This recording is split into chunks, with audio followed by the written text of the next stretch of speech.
Muchas gracias y eso también fue la perfecta transición a la sesión siguiente, donde les recuerdo, empezamos esta mañana aquí a discutir la necesidad de combinar saberes, de intertejer, entrelazar.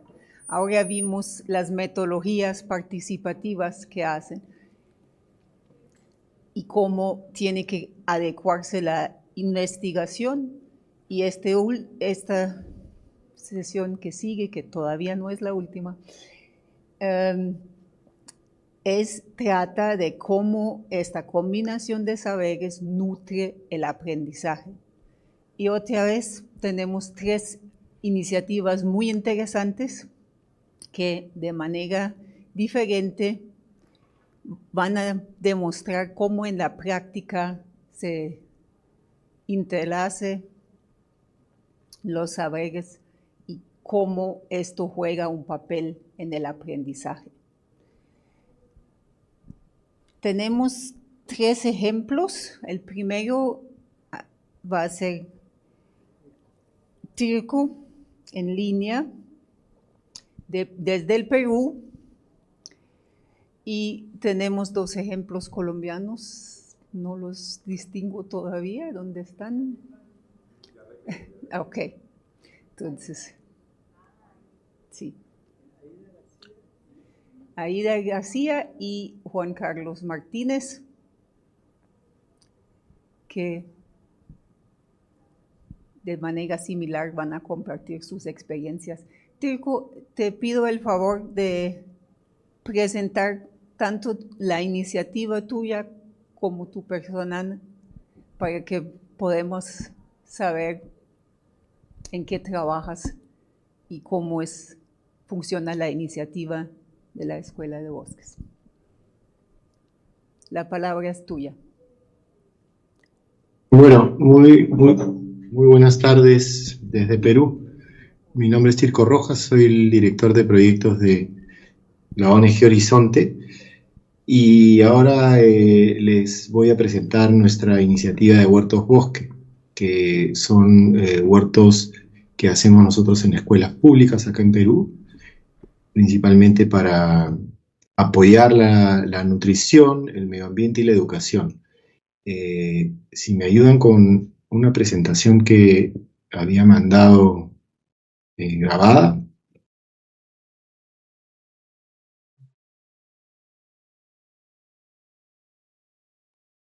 Buenas tardes a todos. Mi nombre es Tirco Rojas, director de proyectos de la ONG Horizonte. Hoy les voy a presentar nuestra experiencia con el proyecto de Huertos Bosque en escuelas de Perú.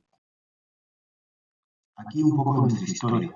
La ONG Horizonte se creó en el 2003 por un grupo de personas ligadas al sector agrícola en Perú.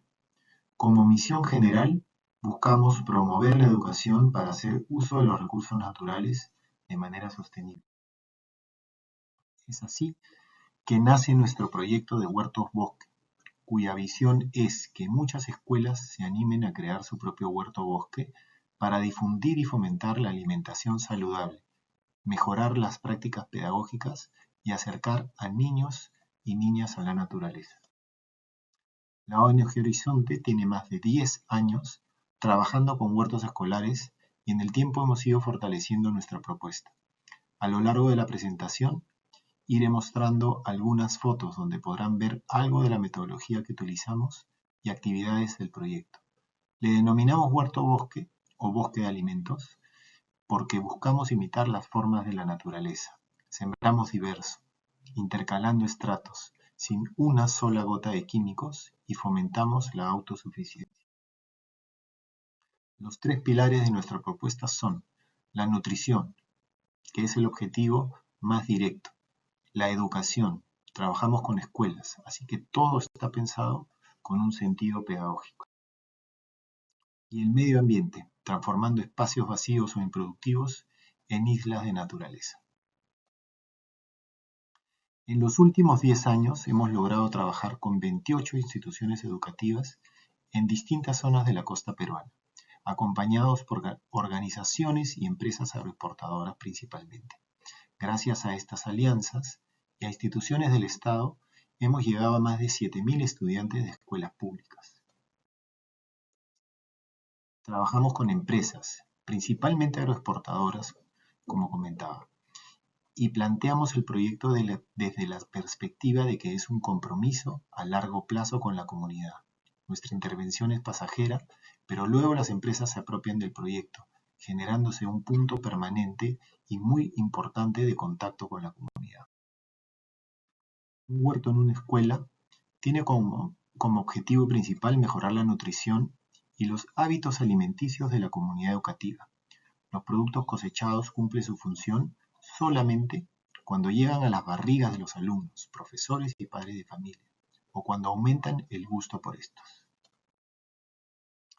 Trabajamos con el Programa Nacional de Alimentación Caliwarma, que tiene la particularidad de ofrecer alimentos no perecibles, conservas, cereales, lácteos y distintos productos envasados, por lo que nuestro proyecto se complementa perfectamente al ofrecer los productos frescos que faltan.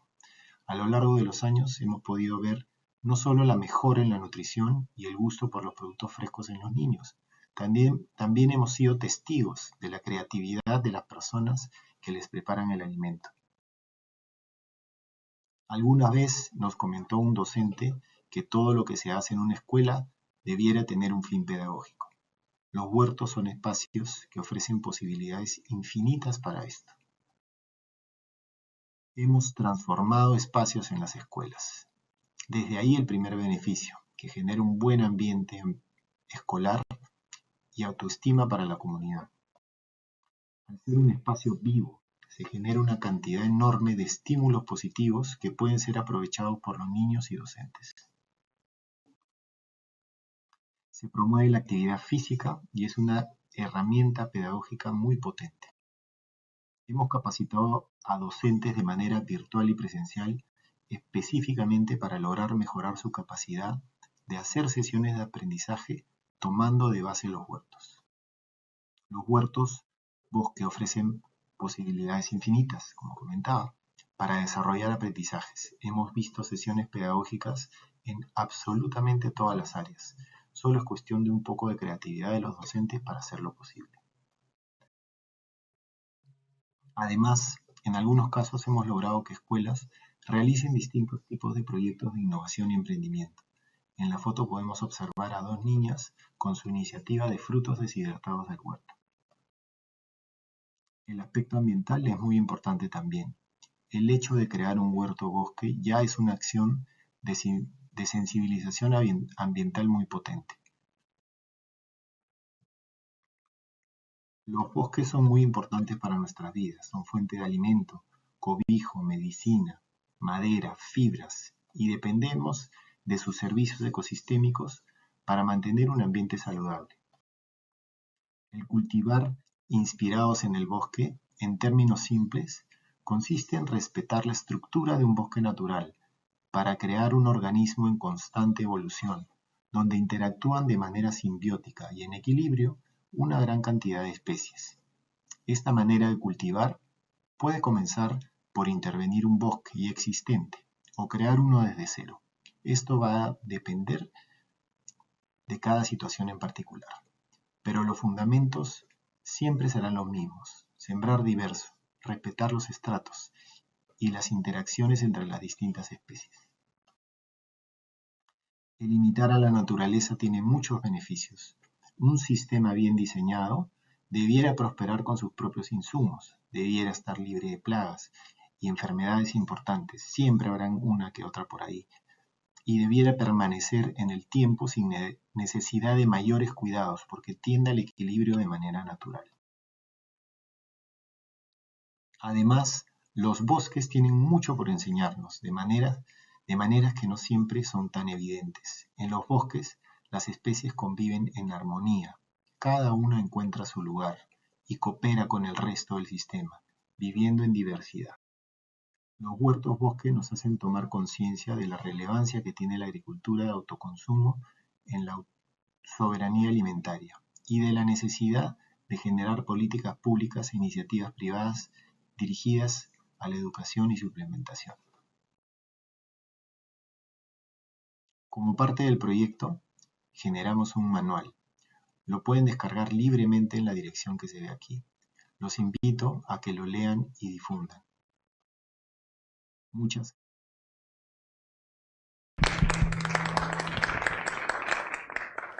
gracias. Muchas gracias, Teco. Espero que pudiste escuchar el aplauso. Sí, muchas gracias. Si te es posible mantenerte con nosotros, quisiera que primero escucháramos las 3 exposiciones para luego discutirlas conjuntamente. Claro que sí. Muy bien, muchas gracias. Entonces, pido a la profesora Aida García, de la Universidad Tecnológica de Pereira o Palmira, Pereira, de seguir y explicarnos un poquito cómo, en tu caso, se entrelazan los saberes en el aprendizaje. Perfecto. Muy buenas tardes, muchas gracias. La presentación se llama SPG Risaralda. Bueno, como lo decían, mi nombre es Aida Milena García, venimos de la Universidad Tecnológica de Pereira y hemos compartido a lo largo del día de hoy 2 experiencias. En la mañana la red de custodios de semillas y ahora en la tarde la certificación de confianza Risaralda. ¡Tarán! Bueno, les voy haciendo un poco la introducción. La certificación de confianza Risaralda nace como una iniciativa cuando nosotros, hacia el año 2010, iniciamos nuestro mercado agroecológico. Tenemos un mercado que se desarrolla todos los primeros miércoles de cada mes en el campus y sentíamos que los productores agroecológicos, a diferencia de los productores convencionales o de los productores orgánicos, no tenían un respaldo y no tenían una diferenciación en muchos espacios y mercados. Entonces empezamos a explorar y encontramos que en el mundo entero estaban las certificaciones de confianza y decidimos iniciar este proceso a partir de allí. Bueno, esta es una foto de nuestro mercado agroecológico. Como les decía, lo hacemos en el campus y así como decía la profesora Ángela, pues estos espacios se convierten en un aula viva. No es solamente un espacio de comercialización, sino un espacio donde consumidores, productores intercambian saberes y conocimientos. Sigamos. ¿Dónde está el aparatico? ¿O me vas pasando? Bueno.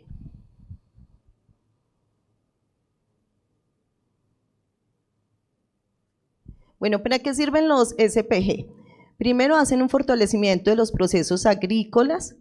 En nuestro caso, permitían visibilizar la agroecología, que para ese momento no era una palabra tan fuerte o no era un concepto tan fuerte como lo es hoy en día. Entonces la gente decía agroecología, agriculturas sustentables, agriculturas orgánicas. Entonces también los SPG permiten ser ese espacio para democratizar y conceptualizar un elemento bien importante y que nos convoca el día de hoy. El acceso a mercados diferenciados, para poder darle también un valor, no solamente en el precio económico, sino en ese reconocimiento a los productores y productoras que estaban haciendo una labor alternativa a la agricultura convencional. Educación y sensibilización y construcción de soberanía alimentaria en todo el ejercicio, como lo vemos en la apuesta que tenemos desde la construcción de la Casa de Semillas. Bueno, este es nuestro ejercicio de SPG, es un proceso de certificación de confianza. ¿Y por qué certificación de confianza? Primero, porque validamos la propuesta de campesino a campesino. A pesar de que sea una apuesta donde nos involucramos en este momento, 2 instituciones, una universidad y la Corporación Autónoma para Risaralda, que es Carder, pues lo más importante es que son los campesinos los que validan la propuesta de SPG.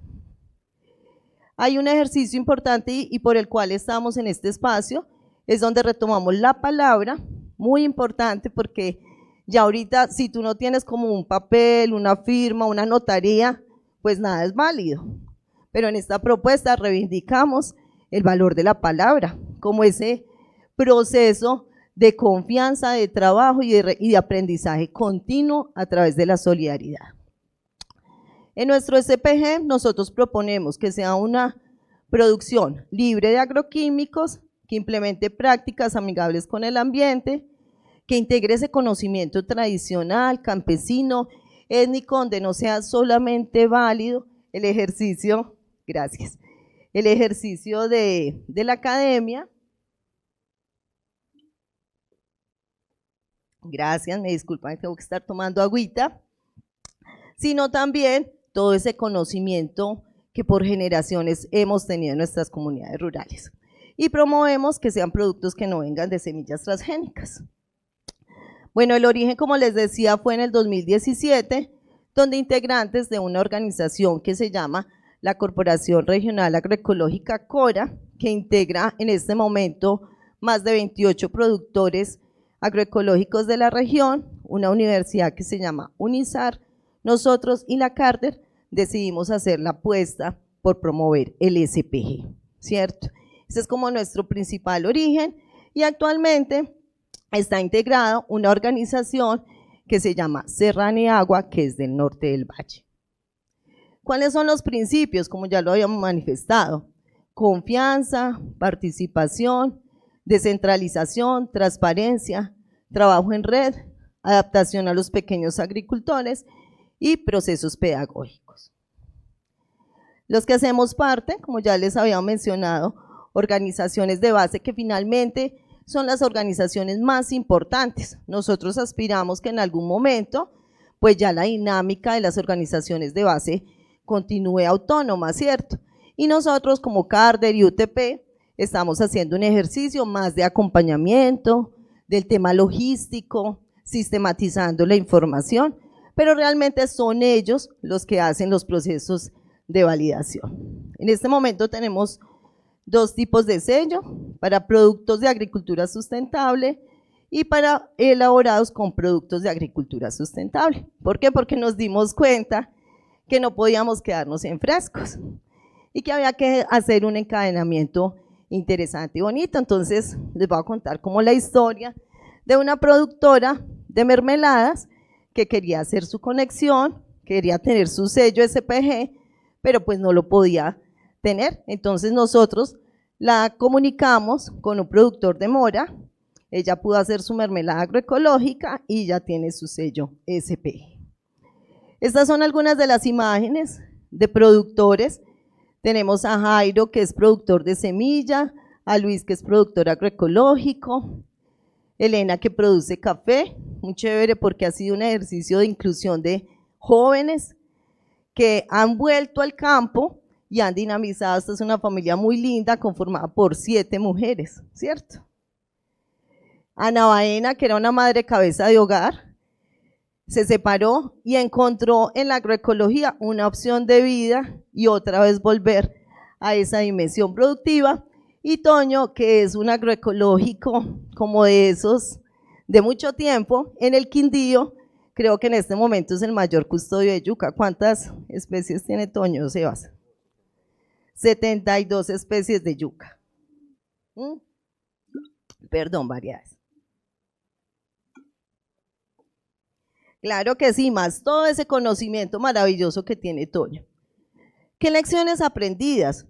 Bueno, primero el fortalecimiento del tejido social, el hecho de que el SPG esté en la propuesta, en los impresos más bien en los productos, nos ha permitido visibilizar conceptos muy potentes para nosotros, como agroecología, custodios de semilla, certificación de confianza, mercados para la vida, como le dice la profesora Angelita, ¿sí? Permanente diálogo de saberes, porque el SPG nos permite integrar comunidades indígenas, afros, rurales, urbanas, jóvenes. Entonces es una apuesta intergeneracional e intercultural bastante valiosa. Capacitación permanente en temas agroecológicos. Entonces cada día hay que mejorar como en esta apuesta. Presentación de los productos, incluso hasta temas de marketing. Se hizo un curso de marketing digital porque hay que avanzar también en estas apuestas y todo esto lo logramos a través del SPG.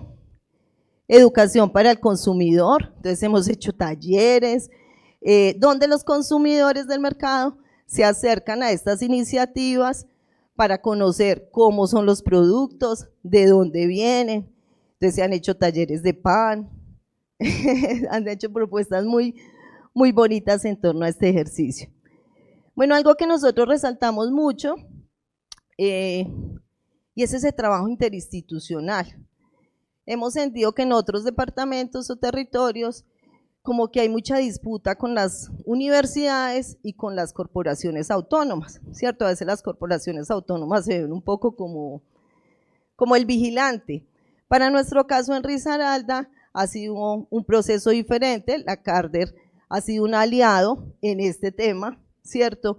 Fundamental, y creo que allí hay un trabajo interesante y las comunidades no ven ni a la universidad ni a la CARDER como un enemigo ni como alguien que le va a quitar la información, sino como unos aliados interesantes para fortalecer. Y potencialización de mercados agroecológicos y campesinos del departamento, incidencia en la institucionalidad, en los negocios verdes. Entonces esto nos ha permitido que, por ejemplo, para este periodo, la gobernación de Risaralda incluyera la propuesta de negocios verdes y SPG dentro de su plan de gobierno. Entonces, poco a poco vamos haciendo incidencia en este tipo de iniciativas. Conclusiones, pues un poco las que ya les había planteado a lo largo de la presentación.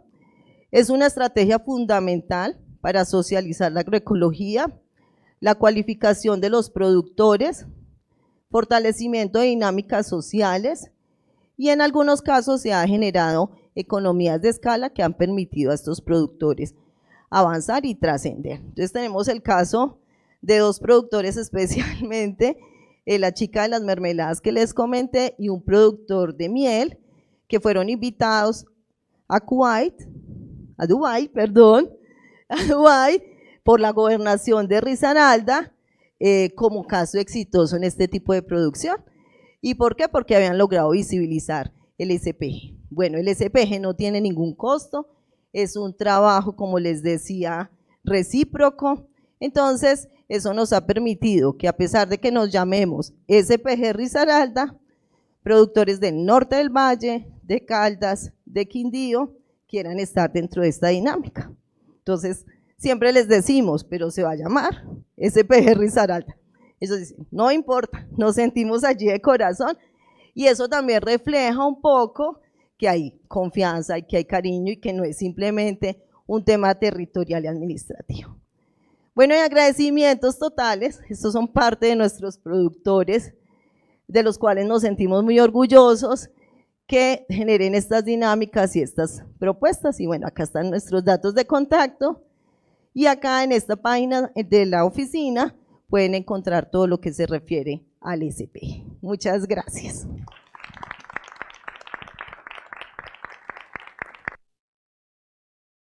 Gracias. Entonces, como tercer ponente tengo a Juan Martínez de Agrosavia.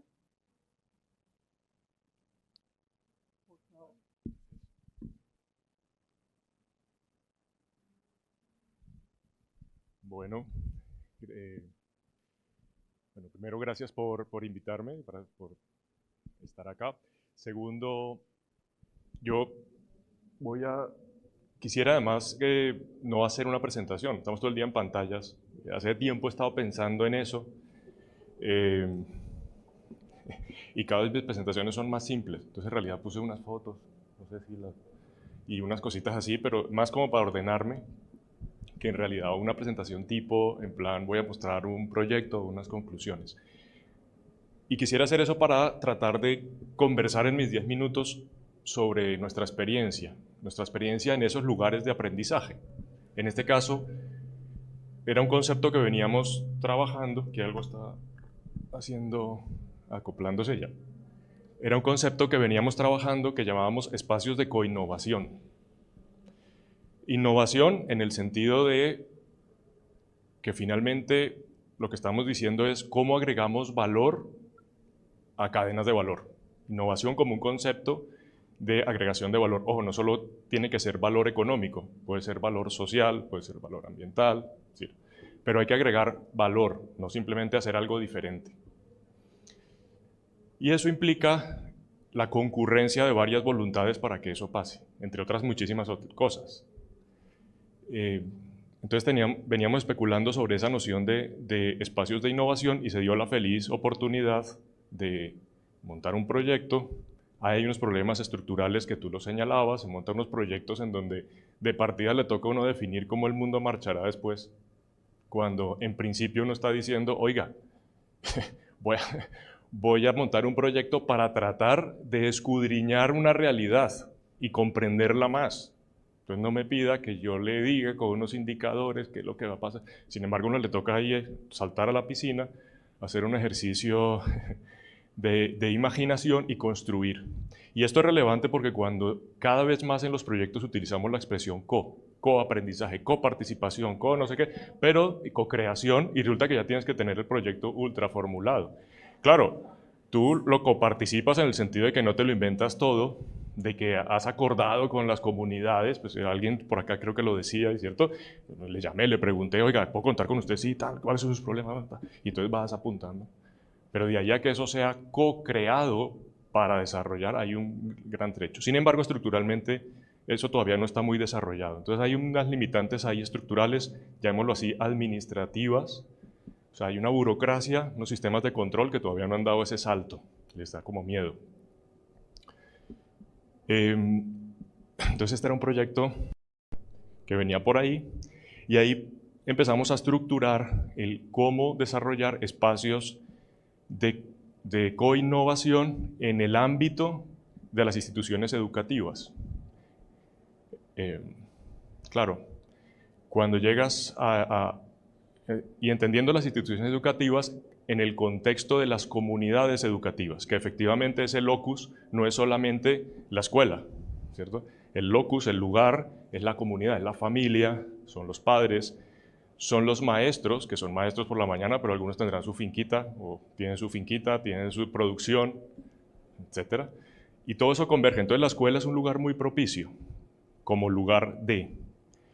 Pero el proyecto no es para montarle un aula interactiva a los jóvenes y las jóvenes que estén allí, y por supuesto al profesor que ve esto como una oportunidad y qué bueno, y pues vengan, maravilloso, me arreglan el curso. No es solo eso. Ojo, era una cosa para generar valor a las cadenas de valor, en este caso láctea y de cuy.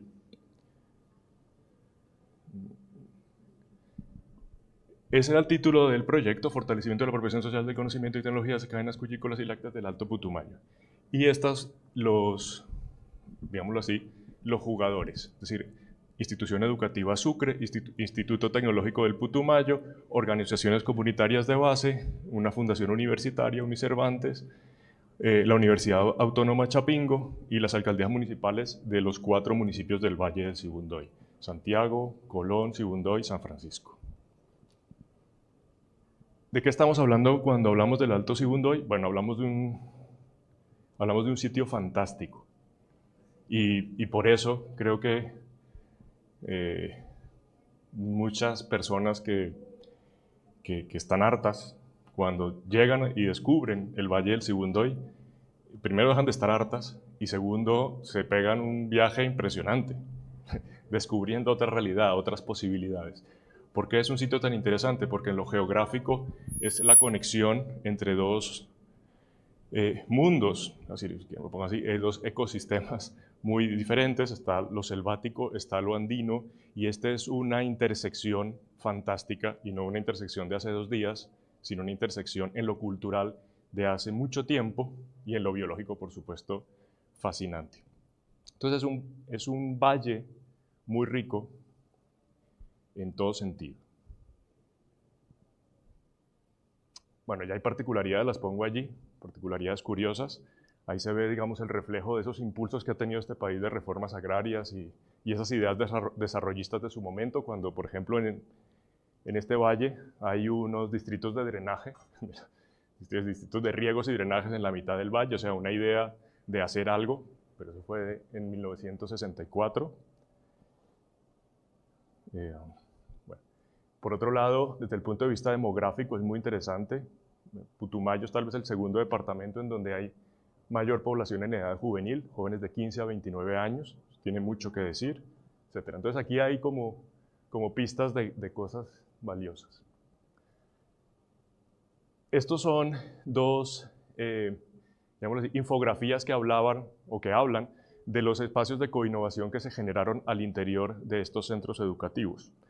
Claro, esos espacios de coinnovación, como digo, no son venga, les montamos unas vitrinas sobre forrajes para que entonces aprendan sobre forrajes y venga, sino pretendían ser otra cosa.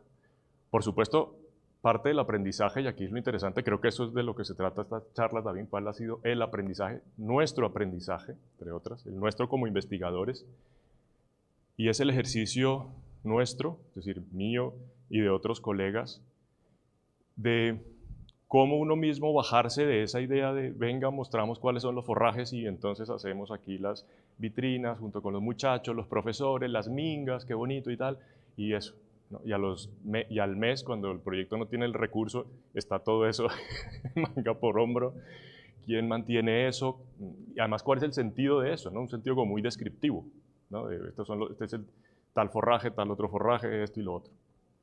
Cuando nos bajamos de eso, y lo que se montó fue una exploración junto con jóvenes, comunidad educativa y todo eso, a, llamémoslo así, ser una expedición de los forrajes que hubiese en la región mezclados con los nuestros y traer todo eso a este espacio para contextualizarlos y dialogar sobre eso, pues la cosa empezó a tener otro sentido. Y ahí fue que esta noción de espacio de coinnovación fue materializándose.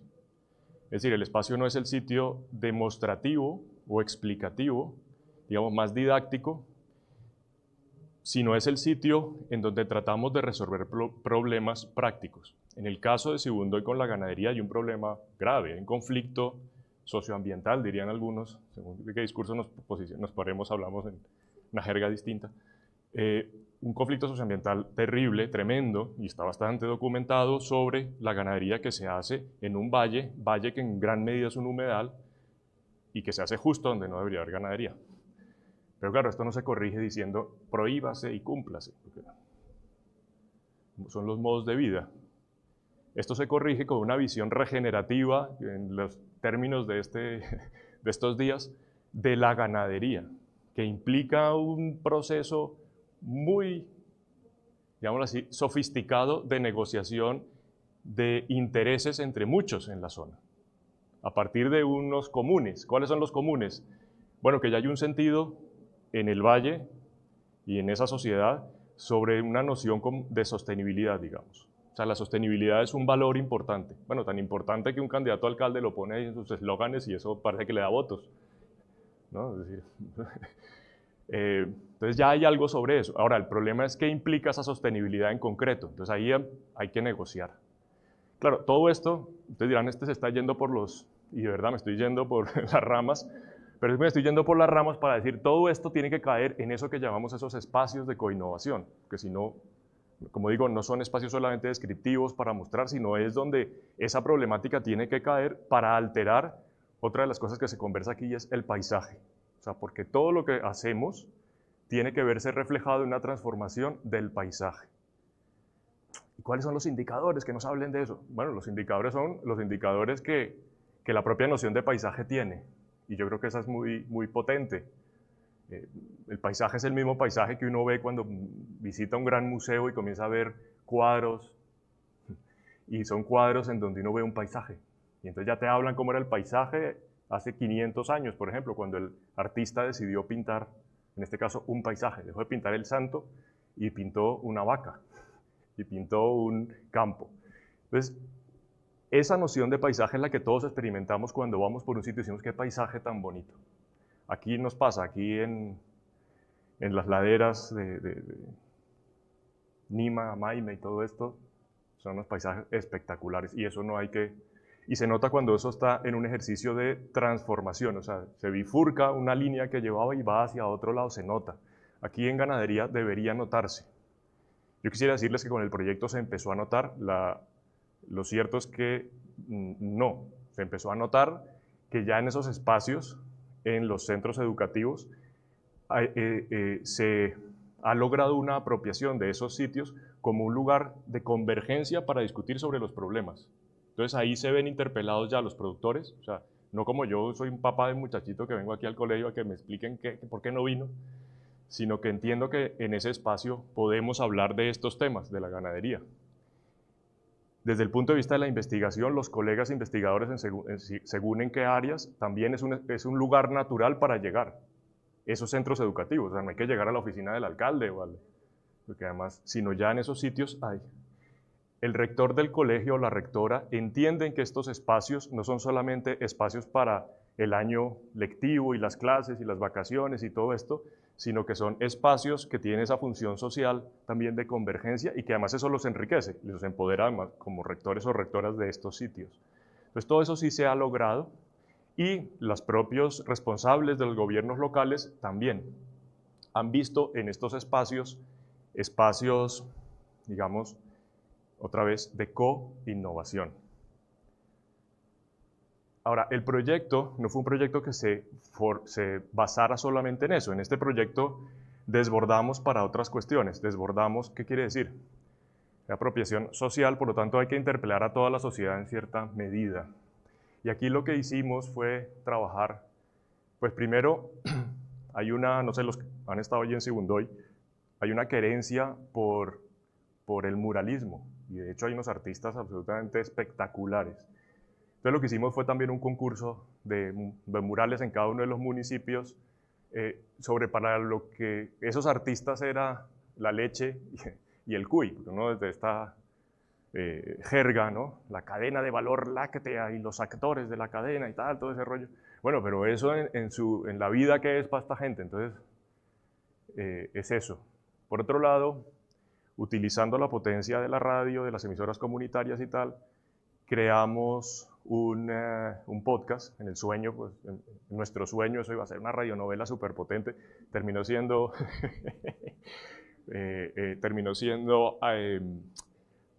digamos, un espacio muy interesante para ponerle voz a, por ejemplo, estas asociaciones de productores y que además empoderaran, o sea, que contaran sus batallitas y sus éxitos, pero no solo a sus vecinos más próximos, sino a otra gente, ¿no? Y que además pues puedan decir, oiga, y salimos por la radio y contamos esto, bueno, y sobre todo sentir orgullo de cosas que pueden parecer pequeñas, pero que son muy significativas, y que al ser tan significativas dejan de ser pequeñas. Ahí hay un juego muy interesante. Luego lo otro que se hizo, también lo dijeron, a sabores, se hizo también un recetario. Esto de regeneración, de agricultura regenerativa y sistemas agroalimentarios, pues va muy de la mano, ¿no? La transformación de estos sistemas agroalimentarios. Por lo tanto, pero claro, el plato tiende bueno, vamos a trabajar con recetas, por ejemplo, en el caso del cuy, ¿no? Con recetas del cuy para darle valor, para no sé qué tal. Y a veces se tiende la tentación de que pues se traen las recetas o se traen las técnicas. Y aquí escudriñando, sin tampoco hacer un ejercicio muy brutal de búsqueda, empezó a emerger un saber que ya estaba bastante adormilado, y también por eso hablamos de falta de orgullo, sobre recetas ancestrales, locales, por así decirlo, un tanto perdidas con el cuy y otras mezclas. Entonces, aquí también hay un diálogo y aprendizaje interesante entre nutrición, técnica gastronómica, de procesamiento de alimentos y tal, que es importante, pero orgullo por esas recetas, que le pueden parecer como, que esta no es sí, digámoslo. No, esto no es tan valioso, pensaría alguien. O sea, alguien me refiero a las propias mujeres que tenían esas recetas. Decirle, no, esa receta es fantástica, pero claro, hay que pulirla. Eso puede mejorarse con, no tanto la receta o el sabor, sino el manejo en el procesamiento de los alimentos, etc. Bueno, total que se hizo un recetario rescatando un poco esa memoria que estaba como los suelos en pérdida. Y entonces montamos murales, bueno, y se generó con los murales una exposición itinerante, también con una idea de itinerante en el sentido de unos póster sobre esos murales, sobre esas recetas con los recetarios, que fuera rotando por los 4 municipios y que fuera de alguna manera ocupando los espacios, a veces en las casas de la cultura, que cuando no hay nada, pues quedan ahí como unos espacios vacíos, a veces desangelados. Entonces, pues con estas fotos de los murales, etcétera, y la explicación, eso le fue dando contenido. Esto es un poco lo que estábamos hablando. Estos son los espacios de coinnovación en uno de los institutos educativos. Le ven ahí las pasturas algunas, digamos, con forrajes que se trajeron, pero luego otras ya con esa búsqueda que se hizo de los forrajes de la región y luego, bueno, la investigación. O sea, digamos que es el aporte entre los especialistas mirando qué valor nutricional tienen esos forrajes, la gente por qué los reconocía como forrajes y cómo se le sigue perdiendo la pista a eso, entendiendo que hay que transformar esa ganadería en una ganadería más intensiva, en el buen sentido, y en donde esos pastoreos se sepan llevar y no estén amarrados a la noción de este es mi pedazo de tierra y ya, y si se inundó, pues de malas esta vez, y bueno, sino que al contrario, digamos que podamos hacer una ganadería más intensiva, pero también más transhumante en función de los propios ritmos de esto, de los humedales. En el 64 ya pensaban arreglar la punta de ingeniería. Creo que no hemos podido. Yo creo que es mejor no que nos rindamos, sino que entendamos lo que nos quiere decir la naturaleza. Bueno, estas son fotos y aquí 4 ideas, 5. Lo primero es que efectivamente estamos hablando de espacio de coinnovación, implica, incluso desde la llegada del proyecto, de un cambio cultural. Uno viene con el proyecto y sí, coparticipado y todo, pero igual el que viene está diciendo ¿qué me va a traer este proyecto? O sea, ¿esto para qué? Lo segundo es, hay un peligro de dispersión, porque cada quien está viendo lo que trae el proyecto y nos dispersamos del objetivo que en realidad era agregar valor a esas 2 cadenas. Porque todo esto puede funcionar, pero finalmente funciona en el mundo en el que estamos. Y el mundo en el que estamos hoy es el que es decir, hay unos elementos de competitividad, tú decías ahora, ¿no? De marketing, de que pues... Luego el otro es, cuando nos bajamos de eso, hay que construir corresponsabilidad. No es fácil.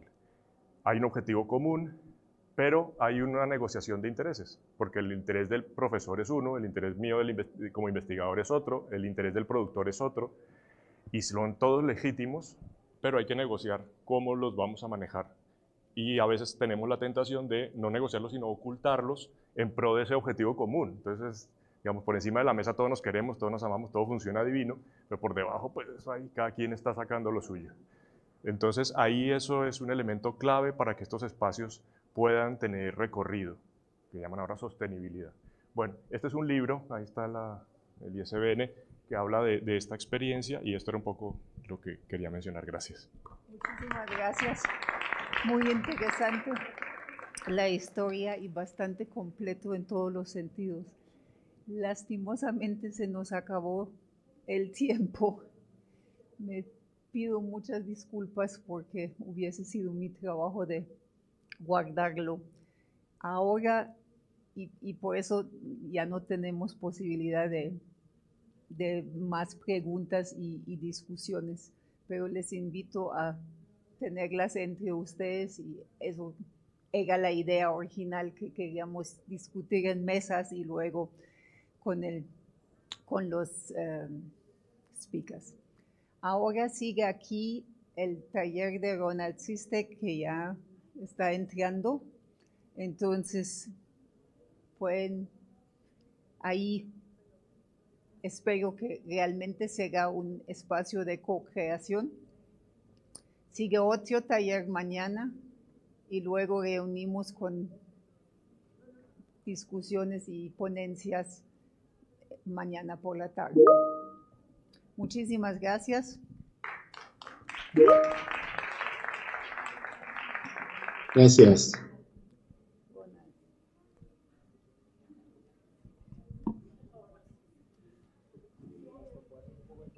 Gracias. Sí. Bien, salió bien. Yo sí les invito a los que estuvieron acá que se queden, ¿cierto? Ya, porque si salen y llegan, no tienen cupo. Entonces, por juiciosos y juiciosos, acá están bien. Bueno.